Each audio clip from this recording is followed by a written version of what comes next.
Gilbert was leering at Princess Alira's breasts like they were a wet, sweet, juicy piece of ham. Gilbert was a huge, lumbering monstrosity of a man, his belly ballooned from years of ale and, well, ham. The stupid brute had no idea the princess was very conscious of his staring, and she mentally noted to herself to have him executed on the spot.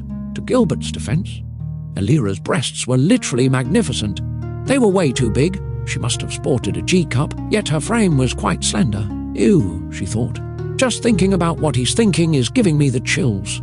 She shook it off and focused back on the road. The princess was being escorted to the neighbouring kingdom of Rockwell. She had done this without telling her father, in hopes of having a little fun before she was finally married off. She knew she'd have little say in the matter and would likely be given to a man who wouldn't treat her well. She just hoped he wasn't ugly. As she thought that, she saw a green, ugly man peering out from the wood line on the side of the road, and she said out loud, "Now that's an ugly man." Then came the slow, dawning realization in her head, That's a goblin." After that, madness unfolded. About 100 goblins came out from the trees like chameleons. One older-looking goblin male yelled out, "Attack!" like a deranged lunatic. Well, I guess he was deranged. And a lunatic. I mean, he's a goblin. He's probably never heard of a toothbrush or a shower, as far as I know. So yes, he was deranged. Anyway, once the goblin started charging toward the princess's carriage, Reinhardt, one of the many people charged with protecting her, was up for the task. You see, Reinhardt was a very brave man.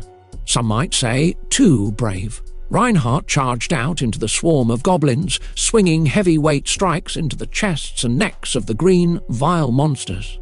And actually, he was taking out a massive amount. After killing 10, he shouted, "I'm literally unstoppable."